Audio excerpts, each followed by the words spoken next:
Le potier avaricieux. Il était une fois, en Espagne, un potier richement doué, si doué que toutes ses créations étaient un véritable régal pour les yeux. Il fabriquait des vases et des cruches joliment décorés, des coupes et des assiettes aux formes harmonieuses et des tasses ornées des plus ravissants motifs. À des kilomètres à la ronde, personne ne possédait un tel talent.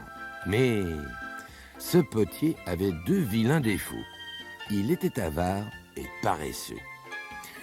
Aussi ne parvenait-il pas à s'attacher les services d'aucun domestique. Mais cela lui permettait de dormir et de travailler tout à sa guise, sans rien devoir dépenser pour le salaire d'un valet. Un jour, le potier s'en alla au marché vendre ses productions. Il faisait très chaud et l'homme poussait sa charrette en traînant les pieds. « Pourquoi ne donc pas m'arrêter un moment pour me reposer à l'ombre ?» songeait-il. Mais sur la charrette, les pots et les assiettes qui se trémoussaient gaiement l'invitaient à poursuivre son chemin sans perdre de temps. Évidemment, s'il allait au marché, il gagnerait beaucoup d'argent et pourrait s'abstenir de travailler pendant quelque temps. Mais comme le soleil brûlait, épuisé, le potier s'arrêta afin de s'éponger le front, car une sueur fort abondante lui mouillait le visage et dégoulinait dans son cou. Autour de lui régnait un silence pesant. Seul le grincement des criquets déchirait l'atmosphère alourdie par la chaleur. Celle-ci était si intense que, au-dessus des herbes, on eût dit que l'air tremblait. « Bonjour, Seigneur Pedro !» entendit soudain le potier derrière lui. Surpris, il se retourna et découvrit un jeune garçon. Le potier le toisa d'un œil inquisiteur. Comment cet inconnu savait-il qu'il se nommait Pedro? Pour autant qu'il se souvienne, il ne l'avait jamais rencontré auparavant. Mais le garçon fit comme si de rien n'était. « J'aimerais entrer à votre service, Seigneur Pedro, » poursuivit-il. « Je pensais que vous pourriez peut-être m'utiliser comme domestique. » Le potier, stupéfait, répondit d'un ton rogue. « Comme domestique? Qu'est-ce qui te fait croire cela? Je ne vois vraiment pas ce que je ferais d'un domestique. Il y a déjà à peine assez de travail pour moi-même. Les temps sont plutôt mauvais pour les potiers. » Le garçon, sans se démonter, sourit. « Je ne vous crois pas, » affirma-t-il paisiblement. « Il y a suffisamment de travail. D'ailleurs, insista-t-il, tandis qu'une lueur d'intelligence traversait son regard, « cela ne vous coûterait pas un sou. Je n'ai besoin de rien et je connais le métier. » Le potier s'en étouffa presque. Ce drôle prétendait vouloir travailler pour rien. Comment cela était-il possible? Qu'est-ce qui se cachait derrière une telle proposition? Évidemment, si le garçon était sincère, il ne se pardonnerait jamais d'avoir laissé passer une telle occasion. « Mais pourquoi travailles-tu alors ?» lui demandait-il d'un air soupçonneux. Le garçon sourit à nouveau. « Parce que je n'ai rien de mieux à faire, » répondit-il tout simplement.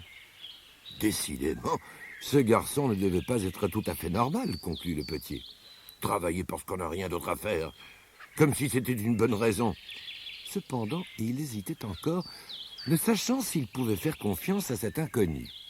« Soit, » décida-t-il finalement. « Si tu connais bien ton travail, ainsi que tu le prétends, je veux bien te prendre un jour à l'essai. »« Marché conclu !» s'exclama aussitôt le garçon enthousiaste. « Quand puis-je commencer ?» Le potier réfléchit. Son intention de se rendre au marché, et par une telle chaleur, lui plaisait de moins en moins. « Tu pourras commencer tout de suite, » décida-t-il enfin. « Ce n'est vraiment pas un temps pour courir au marché. » Et, reprenant sa charrette, il regagna son logis, accompagné de son nouveau valet. Lorsqu'ils arrivèrent à la maison du potier, le garçon regarda autour de lui avec beaucoup d'intérêt. « L'endroit me plaît, » déclara-t-il d'un air satisfait. « Je pourrais faire du bon travail ici. » Puis, après un large bâillement, il ajouta « À ce soir, maître, je vais d'abord dormir un peu. » Le potier le regarda d'un air ahuri. « Dormir !» cria-t-il. « Mais tu es venu ici pour travailler. D'ailleurs, il n'est pas du tout l'heure d'aller dormir. Il fait plein jour. » Le garçon le regarda par-dessus son épaule. « Moi, je préfère travailler la nuit, expliqua-t-il. À ce moment, j'abats la besogne de 50 petits réunis, et sans demander d'argent, ajouta-t-il en voyant l'air inquiet de son maître. Le potier n'en croyait pas ses oreilles. Tout semblait s'arranger à merveille pour lui. Un domestique qui abattait la besogne de 50 petits réunis, et cela sans demander le moindre salaire. Comment refuser cette offre alléchante? Si ce garçon voulait travailler la nuit, lui-même n'y voyait aucun inconvénient. Car cela lui permettrait à lui aussi de passer toute la journée à dormir et à paresser sans que le travail n'en souffre et que nul n'y puisse trouver à redire. Avec un domestique abattant la besogne de 50 petits, il n'était vraiment plus nécessaire que le patron se fatigue. « Soit, dit-il au jeune garçon. Fais donc comme tu l'entends. À ce soir. Au fait, comment m'as-tu dit que tu t'appelais ?»« Je ne vous l'ai pas encore dit, trancha le garçon. Mais vous pouvez m'appeler Picot. Et, avant que je ne l'oublie, je compte sur vous pour me procurer pour ce soir 4000 kilos d'argile. » Et, avant que le potier abasourdi pût répondre quoi que ce soit, le jeune garçon avait disparu. « 4000 kilos d'argile » fit à part lui le potier stupéfait. « Cela n'est vraiment pas rien. » Mais lorsqu'il pensa aux pots et aux vases qui pourraient être fabriqués avec toute cette argile, ainsi qu'à la belle somme d'argent qu'il pourrait en tirer, il décida de satisfaire son nouveau valet sans le contredire, de peur de perdre une telle aubaine. Tout l'après-midi, le potier s'affaira donc à ramener d'importantes quantités d'argile, et le soir venu, les 4000 kilos étaient prêts. Bientôt, le soleil déclina sur l'horizon, et lentement, le soir tomba. Le potier commençait à se demander si le garçon ne s'était pas moqué de lui, quand Picot apparut, frais et tout guiré.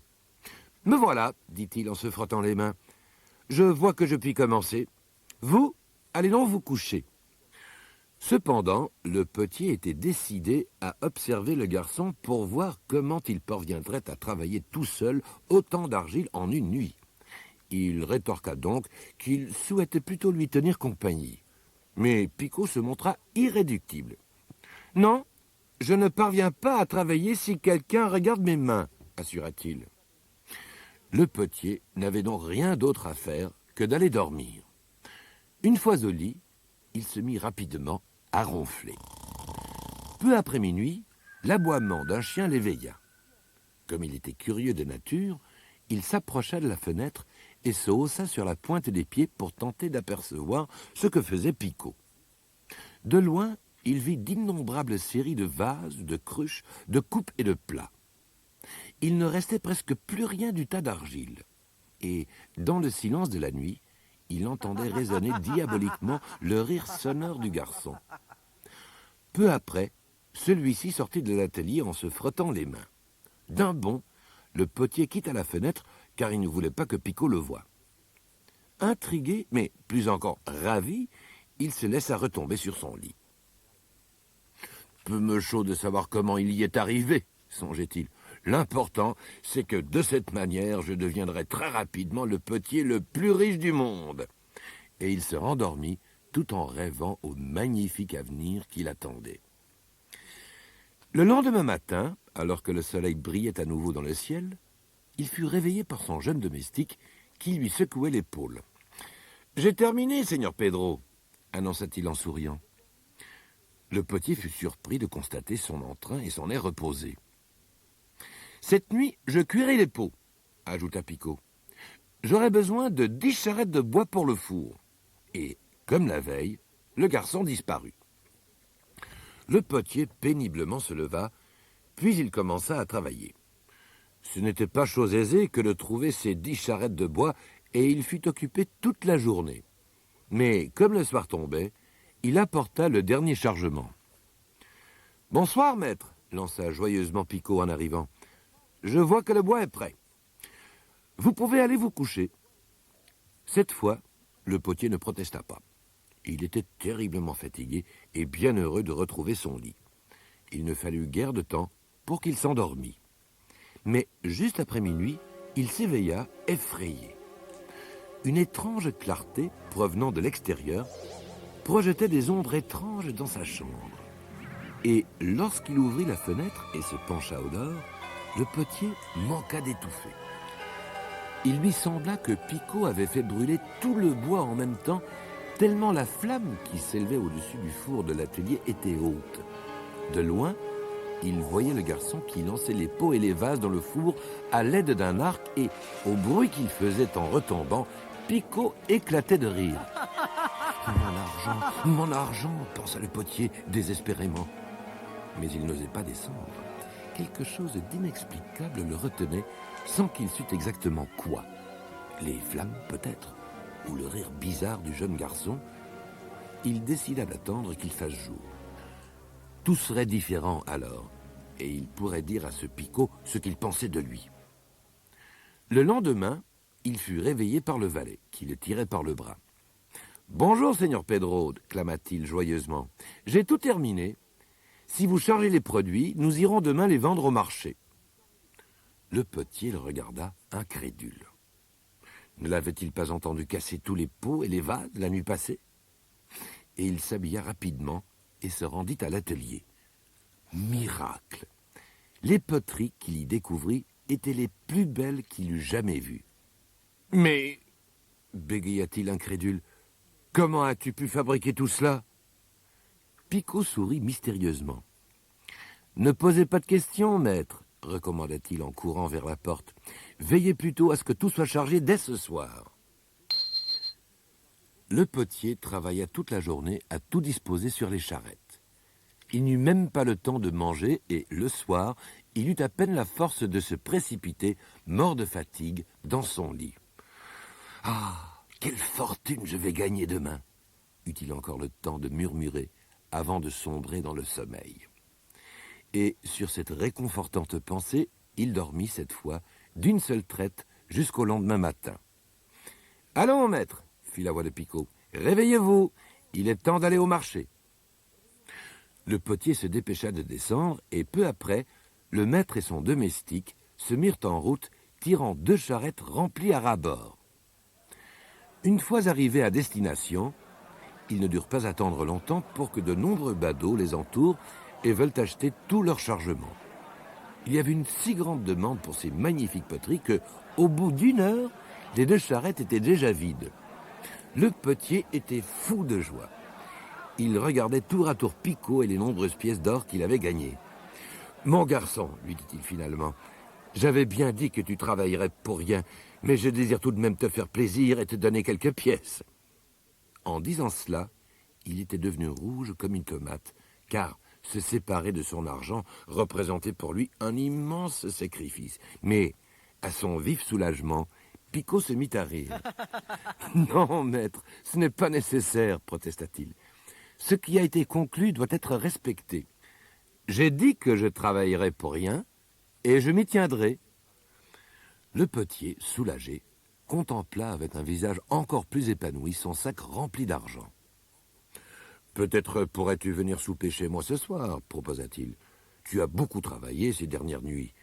Il n'est pas bon de besogner avec le ventre creux. »« Mais telle n'est pas mon intention, Seigneur Pedro, » répliqua le garçon. Et, aux grandes dames du potier, il ajouta « Il n'est plus question que je travaille. »« Quoi? Veux-tu dire que tu me laisses tomber ?» demanda le potier effrayé. « Tu ne vas pas me faire cela ?» Picot se mit à rire. Il se leva, secoua la poussière de ses vêtements et cria en s'en allant « Adieu, Seigneur Pedro, que tout aille bien pour vous !» Affreusement déçu, le potier rentra chez lui. Il devrait de nouveau travailler lui-même, mais avant tout, il lui fallait cacher le bel argent qu'il avait gagné au marché. Fatigué et de mauvaise humeur, il se glissa ensuite dans son lit et dormit jusqu'au lendemain. Mais au matin, il fut réveillé par des éclats de voix sous sa fenêtre. Lorsqu'il regarda au dehors, il vit une foule de gens qui le désignaient d'un air menaçant. « Nous sommes venus récupérer notre argent !» criait-il. Le potier se mit à trembler. Que lui voulaient donc ces excités? « Eh, messieurs, mesdames, je vous demande un peu de calme !» implora-t-il. « Il doit s'agir d'un malentendu. »« Il n'y a pas de malentendu !» hurla une vieille femme. « Tu nous as vendu de la camelote !» Le potier commença à suffoquer. De la camelote? Que voulait-il dire? Expliquez-moi donc ce qui se passe, supplia-t-il. Je me sens coupable de rien. Coupable de rien? Fit un homme à la mine hargneuse. Tu veux sans doute dire qu'il est normal qu'une assiette tombe en miettes dès qu'on la prend en main? Ou que les tasses se cassent dès qu'on y verse du lait? Ajouta une jeune mère en colère. Le potier n'en croyait pas ses oreilles. Non, tout cela ne pouvait être vrai. Cela n'était qu'un mauvais rêve. Mais ce n'était pas un rêve. Ainsi qu'il s'en rendit compte lorsque quelqu'un lui lança un fragment de cruche à la tête. « Arrêtez, s'il vous plaît !» cria-t-il en se protégeant le visage de ses mains. « Je vais tout vous expliquer !»« Nous n'avons rien à en faire de tes explications, » grognèrent les mécontents. « Nous voulons récupérer notre argent !»« Calmez-vous, je vais vous le rendre, votre argent !» leur dit le petit en courant sous son lit, où il avait caché le précieux sac. Puis, retournant par la fenêtre, il vida celui-ci dehors.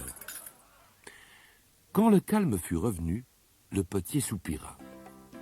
En fin de compte, les choses s'étaient plutôt bien terminées après le tour que lui avait joué Picot. Au fond, qui était-il et d'où venait-il? Peut-être avait-il voulu lui donner une bonne leçon pour le guérir de son avarice?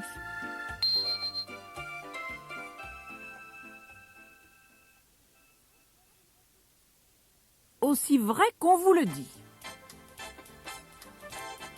Quelle horrible histoire! Caqueta une poule en frissonnant. Le volatile qui venait de prononcer ces paroles était accouru depuis l'autre bout du village. Quelle horrible histoire! Répéta la poule. Qu'une telle chose puisse arriver dans un tel poulailler, c'est proprement inconcevable. Heureusement que nous sommes nombreuses ici.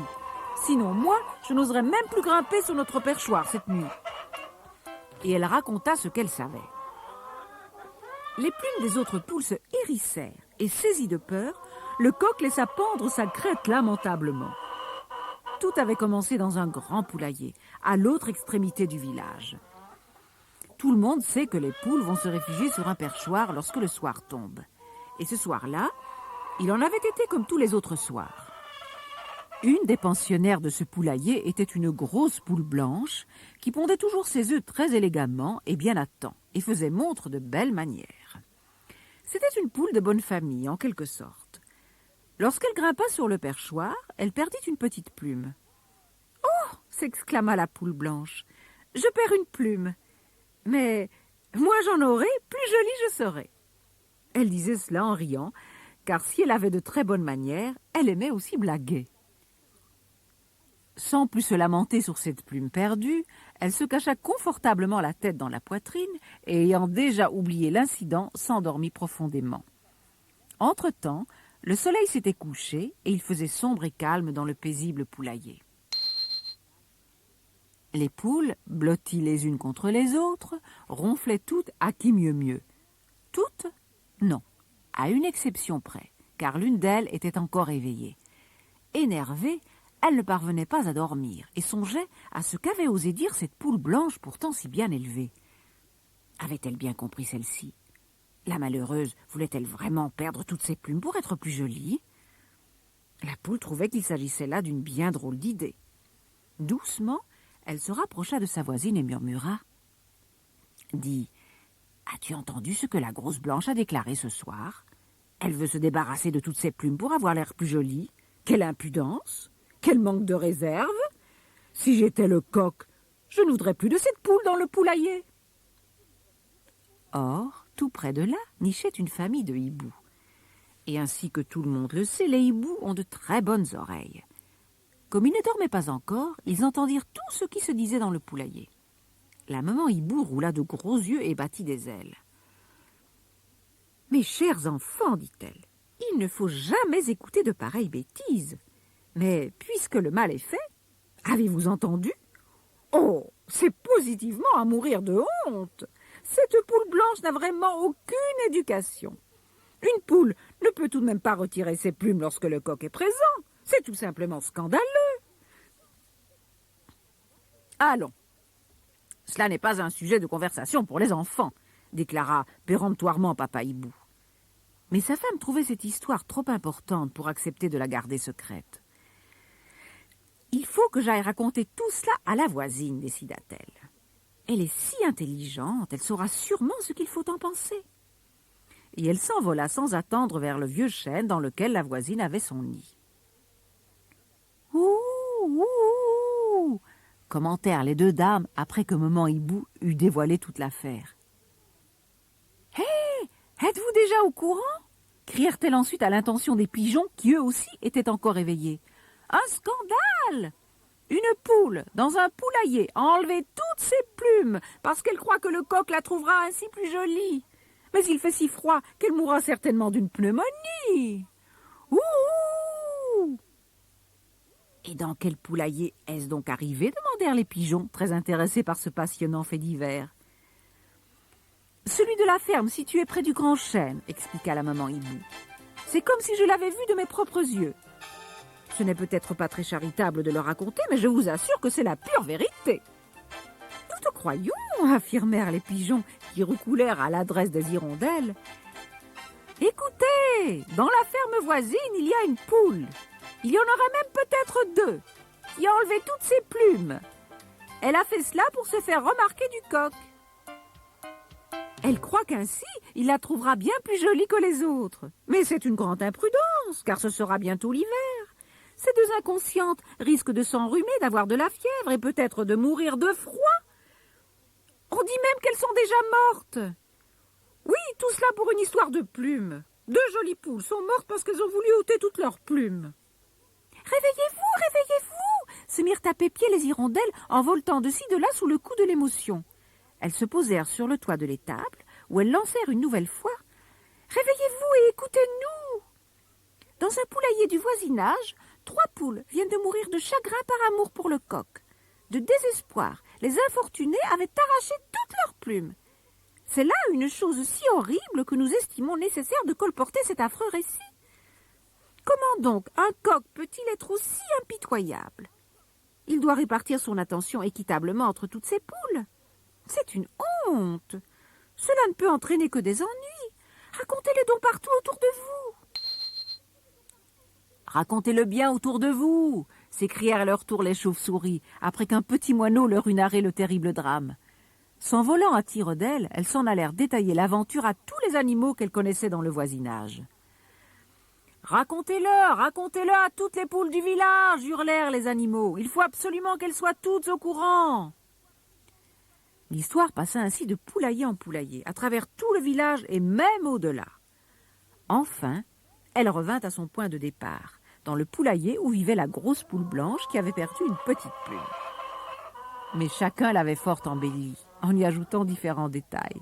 Finalement, le récit avait tellement changé que les poules ne reconnurent même pas qu'il avait pris naissance dans leur propre poulailler. En effet, voici l'étonnante version qui leur fut contée.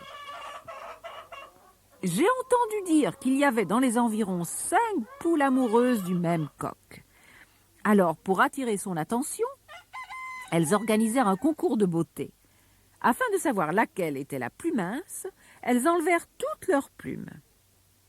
Ensuite, lorsque le coq, qui devait choisir la plus svelte, affirma qu'elle était toute pareillement, elles se battirent jusqu'au sang. Finalement, concluait-on, elles sont toutes mortes. C'est une véritable atrocité. La poule blanche, en écoutant ce récit, ne comprit absolument pas que tout cela était venu du fait qu'elle-même avait dit en blaguant « Moins de plumes j'aurai, plus jolie je serai ». Et comme c'était une poule de bonne famille et qu'elle avait de belles manières, elle s'écria « Quelle horreur! Il existe beaucoup de malheureuses de cette sorte. Comment est-ce possible qu'une poule se conduise ainsi simplement parce qu'elle est amoureuse d'un coq? C'est une pitié, cette histoire de nous servir de leçon à toutes. » Et elle insista. « Il nous faut la colporter pour que plus aucune poule ne l'ignore. Cela ne peut plus se reproduire à aucun prix. » Et l'histoire continua ainsi d'être dite et redite jusqu'à ce que tous les animaux du pays la connaissent. Quant à la poule blanche, certaine de ses bons sentiments et de son excellente éducation, elle continua de se réjouir, à part elle, qu'une aussi déplorable conduite lui fut parfaitement étrangère. Voilà comment une toute petite plume blanche peut se transformer en 5 poules. et une blague sans importance en un drame épouvantable. Aussi vrai qu'on vous le dit. Le berger et le loup. Il était une fois un gentil berger qui veillait toujours consciencieusement sur ses moutons. Pourtant, il arrivait régulièrement que l'un d'entre eux disparaisse. C'était la faute du loup. Chaque fois qu'il avait faim, celui-ci décimait le troupeau. « Cela ne peut plus durer », estima le jeune berger, qui installa un piège à loup dans l'herbe. Le lendemain, il entendit soudain s'élever un hurlement furieux. Oui, la patte du loup se trouvait bel et bien prisonnière et le voleur lançait des cris affreux. Le berger s'approcha du piège. Dès que le loup le vit arriver, il lui demanda le plus gentiment du monde. « Aide-moi, s'il te plaît, gentil berger, libère-moi de ce piège. Je te promets que je ne volerai plus le moindre mouton de ton troupeau. » Le berger était si bon et si naïf qu'il fit ce que le loup lui demandait. Il pensait que ce dernier était sincère. Mais le lendemain, un nouveau mouton manquait à l'appel. Furieux contre lui-même de s'être ainsi laissé berner, le berger alla trouver le juge. « Faites venir ce loup ici, » ordonna le juge. « Je l'interrogerai. » Et lorsque le coupable eut été traîné devant lui, il l'admonesta. « Est-il exact que tu avais promis au berger de ne plus lui dérober aucun de ses moutons ?»« Non, monsieur le juge, » mentit le loup. « Je ne puis promettre une chose pareille, car je mourrais de faim si je ne pouvais de temps à autre voler un mouton. »« Tu n'es qu'un menteur !» cria le berger. « Tu me l'avais promis lorsque tu étais prisonnier du piège. »« Oh, un loup pris au piège dit des choses bizarres, » répliqua le loup. « Si j'ai promis une chose pareille, je retire ce que j'ai dit. » Mais le juge s'interposa. « Cela ne va pas se passer comme ça. Si tu veux revenir sur ta promesse, tu ne peux la retirer qu'à l'endroit où tu l'as faite. » Aussitôt, le juge, le berger et le loup se rendirent à l'emplacement du piège. « Voilà, nous y sommes, » déclara alors le loup au juge. « Je retire ma promesse. »« Non, » répliqua le juge. « Cela ne suffit pas. Pour annuler ta promesse, tu dois te trouver exactement dans la même position que celle où tu l'as faite. » Sans se méfier, le loup remit sa patte dans le piège et se retrouva prisonnier. « Aïe, aïe !» pleura-t-il. « Libérez-moi, je vous en conjure. Je promets que je... »« Ah non !» l'interrompit le berger. « Hier aussi, tu avais promis. Aujourd'hui, le juge et moi-même t'avons remis là d'où je n'aurais jamais dû te tirer. » Sur ces mots, le juge et le berger s'en allèrent. Et le loup resta pris au piège toute la journée pour la plus grande joie de tous les animaux de la forêt.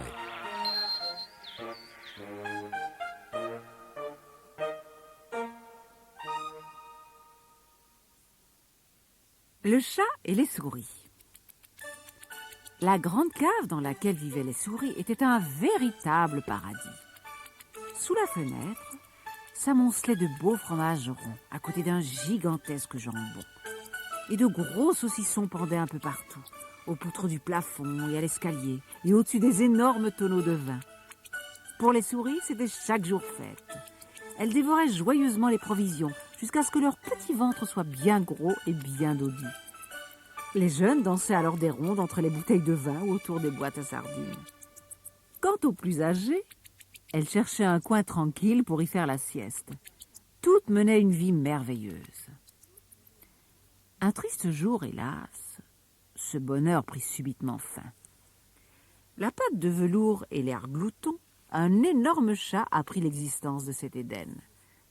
Il fit le guet à l'entrée de cette cave idyllique et, profitant d'un moment d'inattention de ses habitantes, y pénétra d'un air conquérant. Les pauvres souris furent prises d'une affreuse panique en voyant brusquement leur ennemi le plus redoutable descendre l'escalier. Terrorisées, les dernières nées cherchaient en vain un refuge. Jamais encore elles n'avaient eu à se cacher, si ce n'est lorsqu'elles s'amusaient elles-mêmes à jouer au méchant chat et à la souris. Pour le matou, c'était donc un jeu d'enfant que d'attraper ses victimes.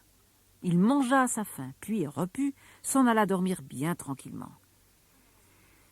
Les quelques souris intelligentes qui étaient parvenues à lui échapper étaient catastrophées. Elles décidèrent de tenir conseil. Quelques heures plus tard, le chat se réveilla affamé. Il savait qu'il restait plusieurs souris dans la cave. Mais comment les attraper?